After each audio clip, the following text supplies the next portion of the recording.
À Monaco, les meilleurs cavaliers et chevaux du monde se retrouvent chaque année au pied du rocher. L'emplacement est exceptionnel entre les supériotes du Port Hercule et les murailles du Palais Princier.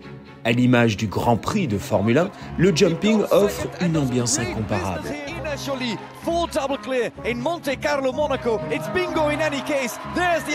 Avec ses contraintes de place, il propose une compétition plus difficile, plus exigeante, à proximité immédiate du public, avec des virages serrés pour les chevaux. Il fait partie du prestigieux Longines Global Champions Tour. Nous avons voulu partir à la rencontre de la présidente du Jumping International de Monte-Carlo, Diane Fisser.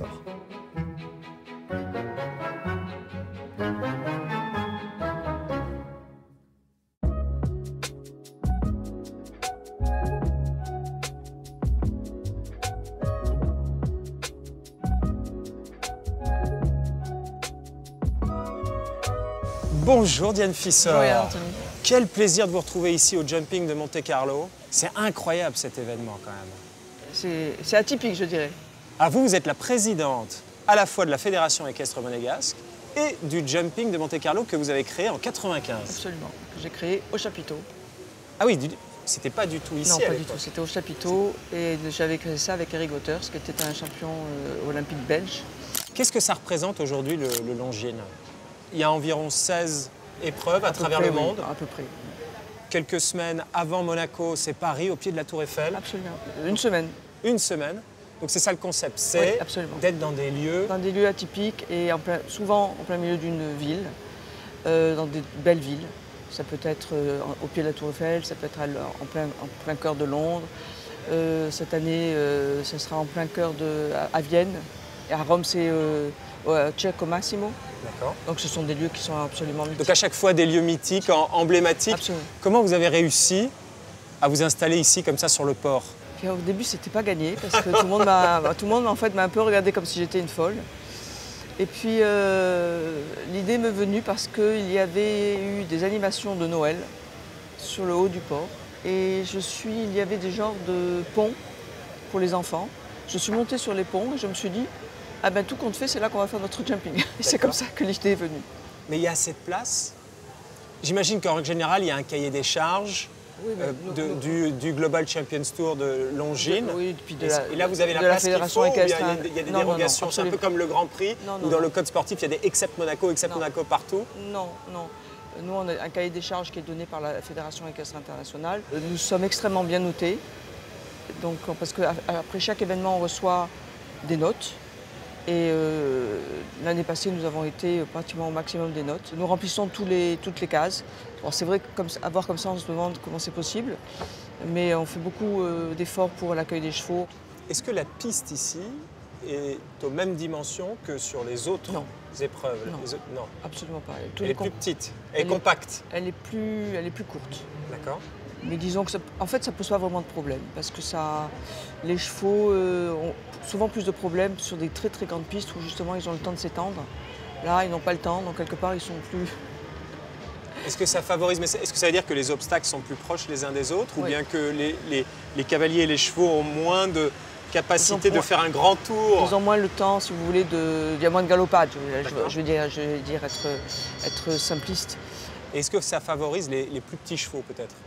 Qui tournent mieux. Mais un grand cheval qui tourne bien, c'est aussi très bien. Quoi. Ça marche aussi? Oui, ça marche aussi. En fait, si vous voulez, on n'a pas vraiment de problème. Étonnamment, on pourrait s'attendre à avoir beaucoup plus de problèmes que ça. Et en fait, au fil du temps, on se rend compte qu'on n'a pas tellement de problèmes. Et alors, sur les 3 jours du jumping, vous avez combien de gens qui viennent voir, que ce soit dans les tribunes ou des gens qui viennent dîner? À peu près 15 000. 15 000 personnes? À peu près 15 000. Et là, il vous reste des places ou pas? Non. On est à l'ouverture du jumping, on est dans les préparatifs. Nous sommes full house. Full? Absolument full. Donc complet, guichet fermé? Guichet fermé. Je pense qu'il y a un engouement pour les sports équestres, absolument. Je pense que c'est devenu aussi quelque chose, un rendez-vous incontournable pour la principauté. Et c'est un beau spectacle. En fait, si vous voulez, mis à part le fait que, bon, évidemment, j'aime ce sport, mais c'est un beau spectacle, même pour les personnes qui n'ont pas des cavaliers ou qui ne sont pas de ce milieu. C'est quand même un spectacle à voir parce que c'est beau. Le cheval, c'est une belle discipline, en fait. Et les gens apprécient. La mise en place d'un jumping comme ça, où vous arrivez à transformer un port en écurie et en piste équestre. Déjà, ça représente combien de tonnes de sable? 1700 tonnes de sable, donc 50 camions. 50 camions de sable. Ouais. Et ça, c'est un sable spécifique? Oui, c'est du sable de silice, avec du bidim dedans qui garde l'humidité. Très bien. Donc le sable de silice, c'est quelque chose qui est, c'est comme de la poudre, si vous voulez, c'est comme du talc en fait. Voilà.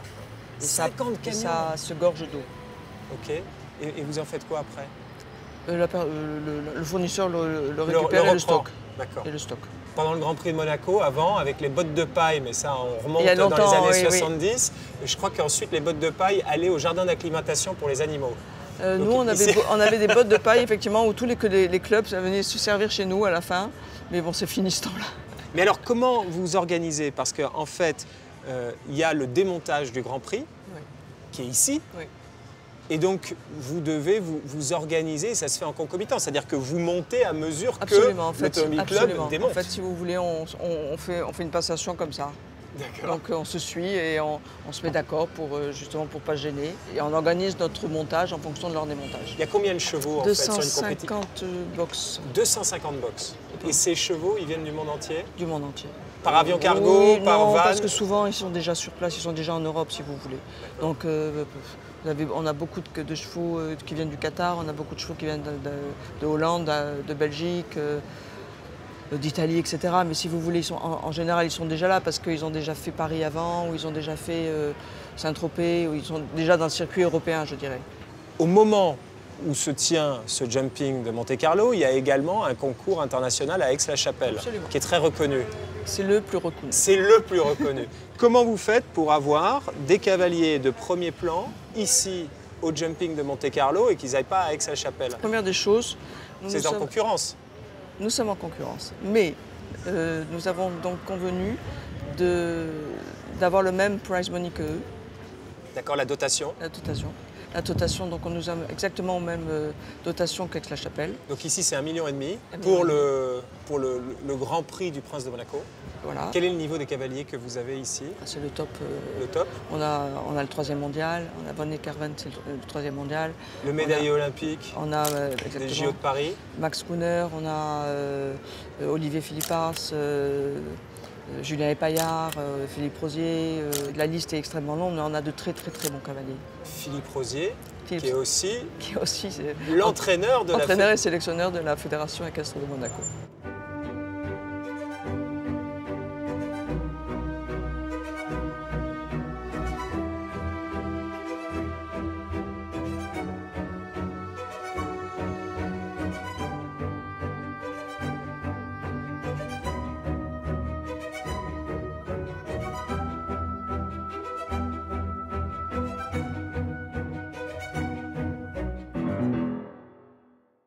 Je voudrais vous présenter Philippe Rosier, bonjour, notre sélectionneur et notre entraîneur.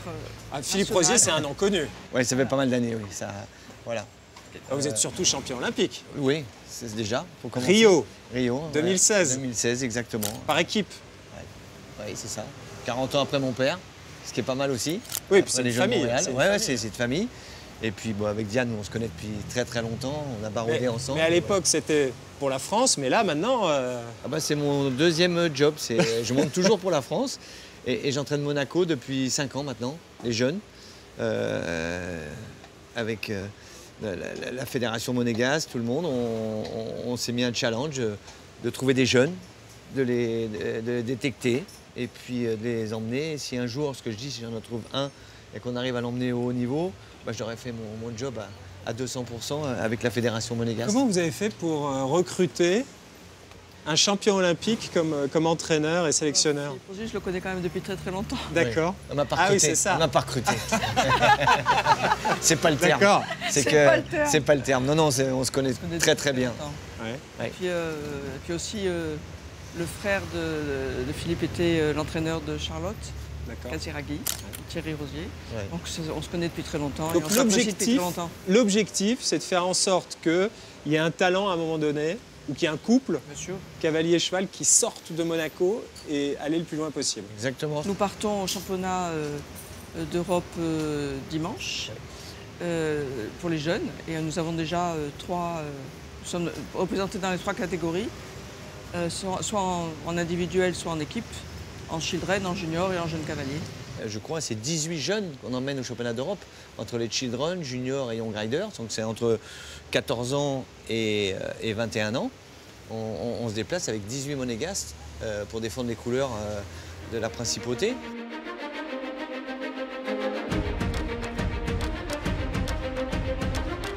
Les jeunes cavaliers monégasques ont pu se frotter au top niveau européen lors du championnat d'Europe d'équitation à Riesenbeck, en Allemagne. Valentine Platini, Eline Tommel, Ilana Palmaro. Tiens, la prononciation est un peu approximative, mais ce nom-là aussi me dit quelque chose. Ces graines de championnes ont défendu les couleurs rouges et blanches et surtout acquis de l'expérience dans les catégories enfants, juniors et jeunes cavaliers. Cette année, la compétition a sacré l'Allemagne, l'Irlande et la Belgique. Il y a 2 ans, une cavalière de Monaco, Anastasia Nielsen, remportait l'or au championnat d'Europe junior d'équitation en Italie, déjouant tous les pronostics et ouvrant le champ des possibles pour la fédération équestre monégasque. The gold goes to Monaco. Anastasia Nielsen will be the European champion of 2023. Monaco, individual champions of Europe with Anastasia and TaylorMade Contu. Là, lors de ce jumping, il y a quand même déjà des talents. Il y a quoi? Il y a 3 monégasques, ou en tout cas représentants de la fédération monégasque. Absolument. Qui font le 5 étoiles. Qui font le 5 étoiles. Ça, c'est la première fois. Le 5 étoiles ici, c'est le top du top. Ah oui, c'est le top. Donc c'est quoi? C'est 1m60. 1m60. Ouais. Et nous avons 2 cavaliers qui font partie de la Global Champions League et qui font partie des équipes. Donc là, il y en a un qu'on vient de voir, oui. c'est Inigo Lopez de la Osa, Franco. Voilà. C'est le premier senior aujourd'hui qui rentre avec des objectifs de championnat d'Europe senior, des objectifs de Jeux Olympiques. Lui, c'est le premier. Les Jeux Olympiques? Ah oui. Pour Monaco? Ah oui. Maintenant, il est monégasque. Oui, il faut qu'il se qualifie parce qu'il y a des qualifications. Il faut qu'il passe par les qualifications, mais oui, bien sûr. Bien sûr. Et Anastasia Nielsen, qui a été championne d'Europe junior. En 2023. Ouais, pour la première fois, on a quand même ramené un titre de champion d'Europe en jumping à la principauté. Donc ça, c'était quelque chose d'exceptionnel. Moi, j'ai vécu ce moment-là très fort. Et puis, l'équipe était 4e aussi. On était 4e par équipe, à 1 point de la médaille de bronze. Donc, à chaque fois qu'on va, au début, on ne nous a pas pris super au sérieux. Et puis, maintenant, on fait partie, je dirais, des équipes potentielles médaillables par équipe et individuelle dans les 3 catégories. C'est-à-dire que pour un pays comme Monaco, où finalement on n'a que 9000 monégasques, donc on a un bassin de population. On n'a quand même pas un territoire très équestre, je dirais, ni champêtre. En plus. Oui. Oui, enfin on n'avait pas le territoire pour faire un circuit automobile, on a réussi à le faire aussi. Donc on va dire que ça fait partie de la magie monégasque. Mais on a un pilote de Formule 1 monégasque. Absolument. On a des grands navigateurs. On a Pierre Casiraghi qui fait le Fastnet, qui fait des grandes courses. Mais lorsqu'on passe par un autre moyen, à savoir un cheval ou un bateau ou une voiture, nous, à Monaco, on peut faire la différence. C'est ça aussi le pari que vous faites? Je pense, oui. Parce que Monaco, aujourd'hui, même le fait d'avoir un 5 étoiles ici, à la principauté, fait que tous les gamins qui regardent, moi, un jour, je veux faire ça. Ouais. Et comme ça, Charles Leclerc. Exactement. Ouais. Donc, on est exactement dans Quand on a le rêve sous les yeux. Oui, ça change beaucoup de choses. On a une fédération, on a un jumping 5 étoiles, on a des gamins qui sont là tout autour, qui font du poney, du children, du junior, et même ceux qui ne montent pas et qui montent dans des clubs aux alentours, hein, ben je vous garantis que moi, ils viennent me voir, mais M. Rosier, comment on fait pour aller là? Voilà, ça c'est mon job, d'essayer de leur donner... Et un champion olympique comme sélectionneur, donc on voit que c'est possible. En tout cas, on se donne tous les moyens pour le faire. Moi, je donne beaucoup de stages, j'essaye d'être très proche de tous ces jeunes, d'en donner un maximum de conseils, de les aider, c'est mon job, je suis là pour ça. Et puis de les faire rêver dans le bon sens du terme. Oui, parce que grâce à la Principauté de Monaco, nous avons aussi la possibilité d'organiser des stages et ça c'est aussi très important. Parce qu'on arrive à fédérer... Les stages, ils ont lieu où? Parce que là, le jumping, je vois, vous occupez le je vais vous dire, nous sommes un peu SDF. Hein, voilà. Donc ça c'est un petit peu à Nice, un peu à Valbonne, c'est un peu à Gassin, ça dépend. Saint-Tropez. Saint-Tropez, Gassin. Enfin voilà, on se débrouille pour faire... c'est pas ce qui manque, c'est les lieux autour de, à 1 heure de Monaco. Mais alors, l'enjeu, c'est quoi? C'est d'avoir des bons cavaliers ou des bons chevaux? C'est quoi le plus important? Moi, je dis toujours, pour faire simple, on fait de la Formule 1. Ouais. C'est-à-dire qu'il faut les pilotes, mais il faut les voitures. Et nous, les voitures, elles sont là. Voilà. Et si vous n'avez pas la voiture, ben, vous êtes comme les autres. Un très bon cavalier sur un tréteau, il n'ira pas loin. C'est compliqué. Ça. Il va commencer pour apprendre. Il faut des chevaux normaux, je dirais, pour les enfants. Mais plus on monte dans les catégories, plus il faut des bons chevaux. Et le problème, il est autant pour moi professionnel que pour un children ou un junior. Hein. Il lui faut un cheval et moi, il m'en faut un aussi. On est tous dans le même bateau, à chacun à son niveau, mais on est tous dans le même bateau. Mais est-ce qu'il faut une relation spéciale entre le cavalier et le cheval? Moi, je pense que oui. Est-ce que vous pouvez aller gagner? Non. Mais oui. Est-ce que vous pouvez aller gagner le jumping avec un cheval qui est extraordinaire mais que vous ne connaissez pas et qui ne vous connaît pas? Non. Déjà non. Et aussi, le fait, un très bon cavalier avec un très bon cheval, c'est pas sûr que ça marche. Il faut que ça matche. C'est comme les gens, pour moi c'est la même chose. L'alchimie. Oui, c'est le côté animal, vous savez. Moi j'ai des chevaux, ça passe pas. Et ça veut pas dire qu'il est pas bon. Et d'autres qui sont pas bien avec un autre cavalier, je le prends. Moi j'ai un bon feeling, ça passe. Et c'est ça Et comment vous le créez ce feeling? C'est en le montant? Mais vous savez, ou bien c'est en le nourrissant, en le brossant? Tout. Alors les jeunes, je leur dirais oui, c'est ça. Parce que moi, on m'a appris comme ça. Moi, j'ai une famille, on m'a appris d'abord, tu apprends à les comprendre, tu les aimes, tu les soignes, et après tu sauteras.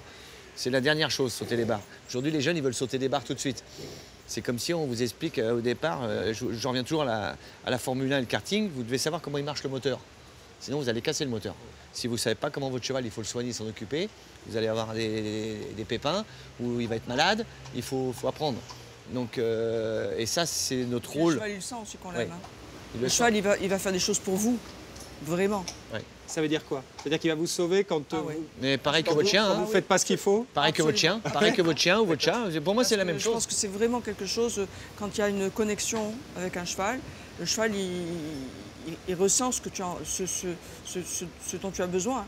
Et pour lui, faire la faute, ça lui fait aussi, sans aucun doute, ça le perturbe parce que ça... Ça le perturbe? Ah oui, non, mais c'est évident. Le cheval, il fait aussi les choses pour son cavalier. C'est pour ça que la connexion, elle est importante. C'est pour ça que de s'occuper, d'être tous les jours avec eux, de pas seulement la monter sur le dos, c'est très important. Vous ne pouvez pas faire sauter un cheval qui fait entre 300 et 500 kilos, ni vous ni moi, même si vous faites 120 kilos, ça ne marche pas comme ça. Il n'y a aucun rapport de force. C'est de la sensibilité et c'est de la connexion et du dressage. On ne va pas se voiler la face. Celui qui saute, c'est le cheval. Donc, et on passe beaucoup plus de temps, je dirais, à surveiller nos chevaux, à s'occuper des soins de nos chevaux avec des ostéos, des cardios. Parce que tout ce qu'on fait avec l'humain, nous, on le transforme avec le cheval aujourd'hui. Ils sont massés, ils font de la thalasso. Ça surprend souvent beaucoup de monde, mais vous imaginez parfois, pas tout ce qu'on fait. Certains ont une plus chouette vie que beaucoup d'êtres humains. Ah oui, On va voir le psychologue aussi. Ah oui. En plus, c'est vrai. Oui, on a la communication animale et tout ce qui va avec. Oui, non, c'est...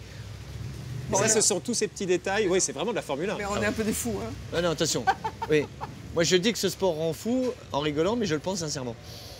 Parce qu'on vit cheval, on dort cheval. Moi, ça fait 40 ans que... C'est un mode de vie. Hein. Voilà. C'est pas seulement un sport. Non. La vie privée à côté, compliquée. Bon, mais attendez. C'est quoi votre objectif à tous les deux, là? La passion. Vous êtes président. Non. La passion, c'est pas un objectif. Si. Si? Oui, c'est un objectif. Non, mais voilà. OK, après la passion, quel est votre objectif sportif? Donc vous, Madame la Présidente, vous, Monsieur le sélectionneur-entraîneur, votre rêve secret, c'est quoi?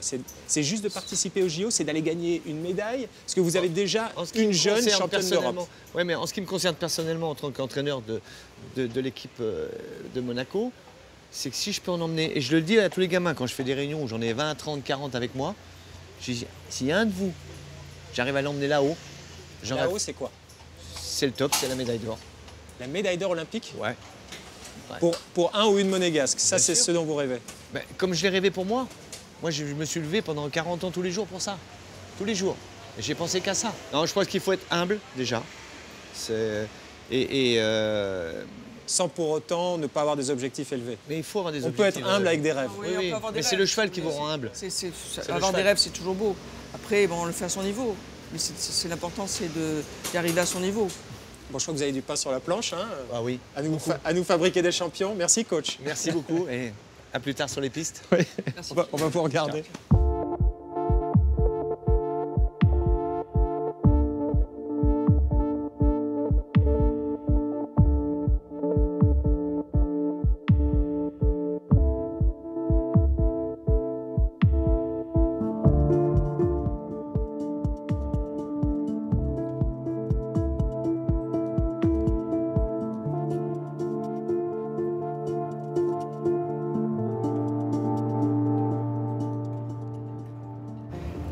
Anthony, je voudrais vous présenter Marco Danese, qui est notre directeur sportif et qui est directeur sportif du circuit du Longines Global Champions Tour.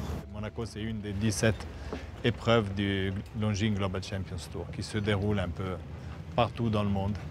Alors, quelle est la spécificité ici de Monaco par rapport aux autres? Est-ce que d'un point de vue sportif, oui, c'est une épreuve un peu il y a des particularismes monégasques? Oui, sûrement. Oui. La piste, elle n'est pas très grande, donc il faut vraiment des cavaliers qui ont bien le contrôle des chevaux et un chef de piste, c'est-à-dire celui qui construit les obstacles, qui doit être vraiment top niveau professionnel. D'accord. Est-ce qu'ils choisissent les chevaux en fonction de la taille de la piste? Oui, oui? Aussi. Oui. Qu'est-ce qui il faut qu'il y ait une certaine agilité, qu'ils soient des chevaux qui sont capables de tourner rapidement. C'est ça. Et d'être assez rapide, surtout dans les courts espaces. Donc pour passer d'un obstacle à l'autre. Oui. Donc un parcours, on appelle ça un parcours. Oui. Très bien. Il y a combien d'obstacles à peu près? Normalement, il y a 12 à 13 obstacles. Après, il y a des combinaisons, donc ça fait à peu près 14-15 sauts. Alors, j'ai vu qu'ici, sur ces 3 jours, ça va de 70 cm. Oui. Voilà, ça c'est à peu près. On a des épreuves. Même ça, c'est pas à ma portée, mais 70 cm, ça me paraît raisonnable. Jusqu'à 1,60 m? Oui, nous partons avec des épreuves pour les poneys, pour les enfants. D'accord. À partir de 70, après on a 80 mètres. Et après, on commence avec les chevaux, avec des épreuves à 1 mètre. Et on arrive jusqu'au top niveau des champions, des professionnels qui sautent des épreuves à 1,60 m. 1,60 m, c'est quoi? C'est la hauteur des Jeux Olympiques? Oui, c'est la des hauteur, épreuves des Jeux exactement. Olympiques? Oui, c'est le maximum dans notre sport. 1,60 m, 1,65 m. Et ça fait une différence énorme pour les chevaux aussi. Ça, il y a très peu de chevaux qui sont capables de franchir cette hauteur-là. Oui, il n'y en a pas beaucoup dans le monde. Il faut des cavaliers vraiment top et des chevaux vraiment top. Mais ici, on va voir, voilà, on commence avec les débutants et on va voir le mieux du mieux. Il y a les meilleurs cavaliers du monde ici. Les difficultés, elles sont là, on est dans une épreuve de 1,45 m. Ça, c'est 1,45 m. C'est réservé seulement aux cavaliers du top niveau, seulement aux professionnels.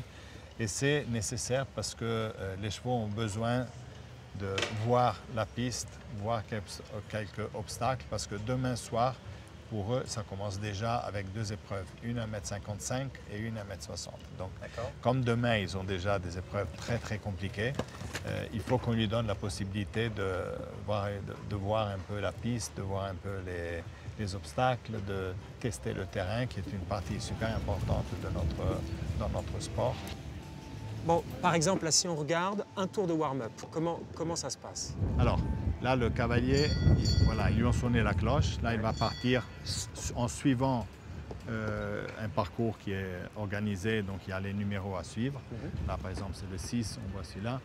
Et le but, c'est juste de montrer au cheval, de prendre un peu de confiance, il n'y a aucun problème s'il fait des fautes. Donc là, il vient de faire une petite faute. Mais là, c'est juste une prise de confiance avec la piste, avec le sol. Il n'y a aucune pression pour le timing, donc il ne doit pas aller vite. Ils peuvent choisir de sauter tous les obstacles. Là, il va vouloir repasser celui où il a commis une faute. Oui, il a commis une faute, donc il essaye de repasser. Donc il a réussi. Oui, le jury lui a donné le temps de le faire pour lui donner la possibilité. Mais ça, c'est très utile pour faire comprendre aux chevaux le site où ils sont et comprendre un peu. Et le risque, en règle générale, c'est plutôt que ce soit les pattes avant ou les pattes arrière qui N'importe, il y a des avant ou arrière. Les 4 points pareils. Ouais. Le point, c'est pareil. Tout dépend surtout de la distance où le cheval commence son saut par rapport à l'obstacle. Donc ça veut dire que c'est l'œuvre du cavalier. C'est le cavalier qui finalement tient les rênes et lâche juste avant l'obstacle. Et lui donne le go D'accord. Pour sauter. Quelles sont les règles du jeu finalement là, pendant le concours? C'est-à-dire qu'il faut à la fois franchir les obstacles. Si on touche une barre et qu'une barre tombe, c'est 4 points. Non, c'est pas la disqualification. Non. On perd des points. Non, on perd des points. On perd des points, on ne gagne pas. Qui détermine les obstacles et le parcours et le tracé finalement? Chef de piste. C'est le chef de piste. C'est le chef d'orchestre de la... D'accord. Et c'est pas. Et à chaque épreuve, il change. Et à chaque épreuve, il change. Ouais. Et donc les cavaliers le découvrent combien de temps avant? Une demi-heure avant. Une demi-heure avant. Oui, ils ont le droit de marcher la piste. Ouais. Les chevaux, ils ne savent pas. Donc c'est seulement les le cavalier. chevaux n'ont pas de reconnaissance. Non, c'est le cavalier qui marche la piste. Il doit bien entendu se rappeler le parcours. Il y a des numéros devant chaque obstacle, donc à partir du numéro 1, 2 et 3. Et il doit se rappeler le parcours. Et en même temps, ce qui est le plus difficile, il doit construire dans sa tête la stratégie du parcours. Et les chevaux, ce sont aussi des compétiteurs, ils savent ce qu'ils sont en train de faire et ils ont envie de gagner ou pas? Oui, ça c'est sûr. C'est des champions, c'est des professionnels et les chevaux, ils sentent la compétition. Et ils sentent l'excitation? Ah oui, ça c'est sûr. On les voit déjà à la porte, ils sont super excités à l'idée de partir en compétition. Ce sont des compétiteurs. Hein. Ce n'est pas seulement la qualité du cavalier, mais c'est aussi la qualité du cheval. Quelle est la valeur d'un cheval comme celui-ci? Cher. Cher, c'est plusieurs centaines de milliers, plusieurs millions? Non, plusieurs millions. Plusieurs millions. Oui, on parle de plusieurs millions. Pour les tops, pour les stars, c'est pas facile de les trouver, de les acheter, parce que qui a un très très bon cheval, un crack, il le garde, mais la valeur d'un crack, c'est quelques millions, plusieurs millions.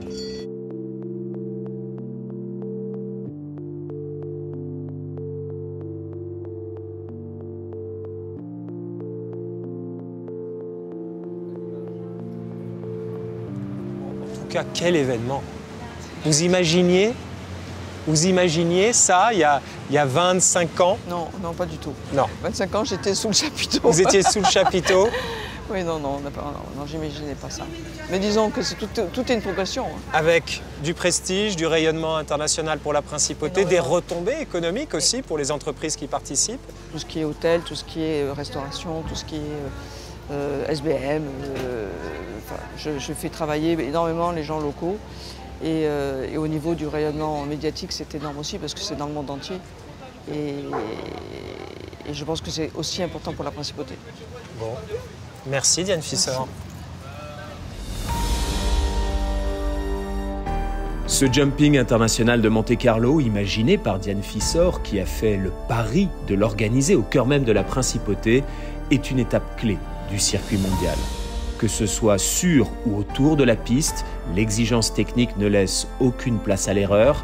Ici, tout est créé sur mesure. Les paddocks, les tribunes, les loges, les écuries. La dotation d'1,5 million d'euros fait tourner les têtes et attire les meilleurs cavaliers du monde. Et c'est ce qui fait de ce jumping l'un des joyaux du Longines Global Champions Tour.